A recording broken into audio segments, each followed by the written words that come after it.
Ladies and gentlemen, we're going to call our council meeting for November the 24th, 2015 to order. I'll ask that you please rise for the invocation and the Pledge of Allegiance by Councilmember Olds. Let us pray. Father, thank you this day and many blessings.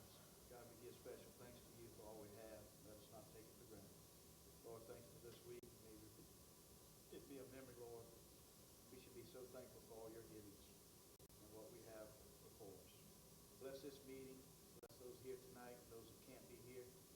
Lead and guide us, Lord, each and every step we take. May what we do be in the best interest of the city and all the community. Bless our state, our nation, and all our persons of it. In Christ's name I pray. Amen. I pledge allegiance to the flag of the United States of America and to the republic for which it stands, one nation, under God, indivisible, with liberty and justice for all. Thank you. You may be seated. Madam Clerk, please start with the printed agenda. Item 1 is a request to approve the minutes from November 12th, 2015. So moved. Motion and a second. Clerk, please call the roll.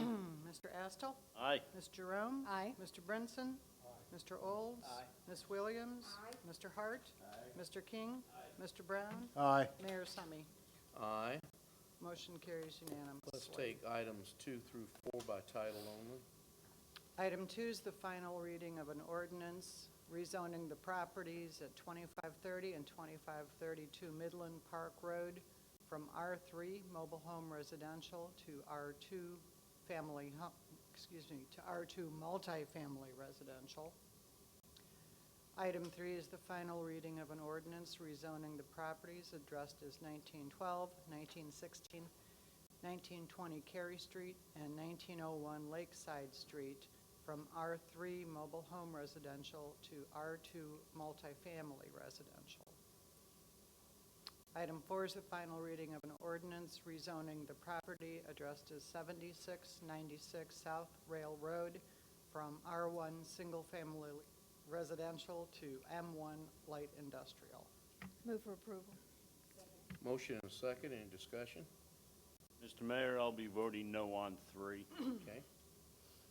Mr. Mayor, I'll be amending my vote in committee to a yes for number 3. Okay. All righty. Clerk, please call the roll. Mr. Astle? Aye, and no on 3. Ms. Jerome? Aye. Mr. Brinson? Mr. Olds? Aye. Ms. Williams? Aye. Mr. Hart? Aye. Mr. King? Mr. Brown? Aye. Mayor Summy. Aye. Motion carries as noted. Please, clerk, read 5 and 6 by title only. Item 5 is the first reading of an ordinance authorizing the mayor to execute any and all documents necessary and appropriate to grant a water line easement to CWS to service the Eternal Father of the Sea Chapel. Item 6 is the first reading of an ordinance amending subsection 10-5623C of the Code of Ordinances of the City of North Charleston to regulate criminal records checks for taxi cab driver applicants. Move for approval. Motion and a second. Any discussion? Mr. Mayor, Yes, sir. I have a question that probably I should have raised at the committee meetings. With this ordinance related to the taxi drivers, if I'm reading this correctly, the proposed amendment would require applicants to provide a nationwide background check. Do we specify what kind of, and Dirk, I guess this is probably directed to you, what kind of nationwide background check? I mean, you can get 52 different kinds via the internet, some credible, some absolutely non-credible. Well, I think principally you'd see those conducted by the FBI or SLED or something like that, although the taxi inspector has the ability to accept others if he finds them to be acceptable. So it doesn't rule out other means, but it principally envisions legitimate sources, obviously, official government sources. official government sources. Okay, I'd just like for the record to note that that's what we have in mind when we vote for this. Also, now, we don't need to go back over it, but just for the record, during the committee meetings, Mr. Mayor, we had a rather extensive discussion about other aspects of regulating cabs and Uber type operations in our city, and it remains a concern for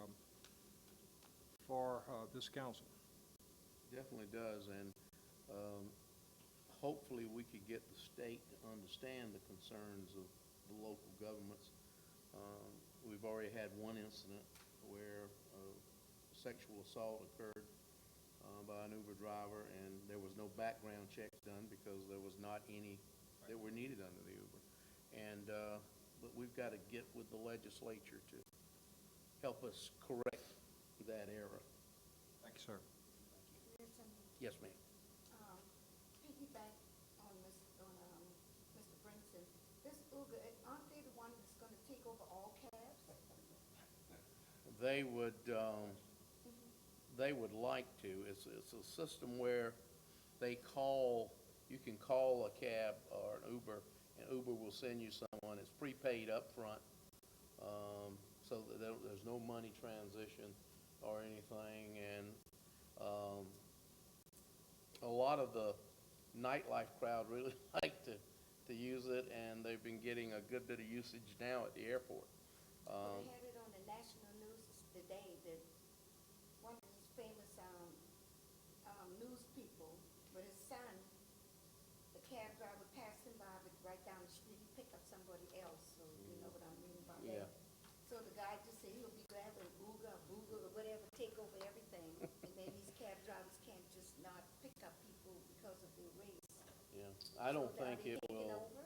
I don't think it will be. I think they're going, like everyone else, eventually they're going to have to fall into compliance to rules and regulations. Any other questions? Hearing none, the clerk please call the roll for 5 and 6. Let me say on the Father of the Sea Chapel, it's going to be completed soon, and I'd like to have a day where I can take y'all out to see it. If you remember, it was in horrible shape in the other location. I was amazed at what they were able to save out of the old chapel. All the floors are the original flooring.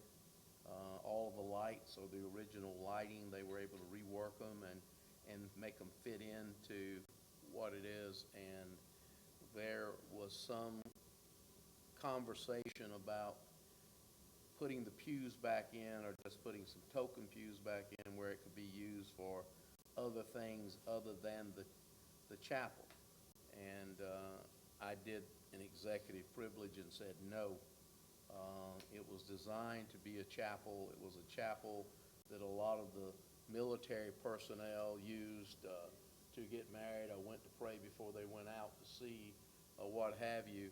And I think there will be enough wedding things and enough ship reunions and other things that it will get a lot of use. It still could be used as a theater for production of plays, normal neighborhood type plays. And so we're going to be looking at that potential possibility. But it was designed to be a chapel. I think it should still be set up as a chapel. And so that's what we're doing. Clerk, please call the roll. Mr. Astle? Aye. Ms. Jerome? Aye. Mr. Brinson? Aye. Mr. Olds? Aye. Ms. Williams? Aye. Mr. Hart? Mr. King? Mr. Brown? Aye. Mayor Summy. Aye. Motion carries unanimous. Please read items 7 through 12, title only.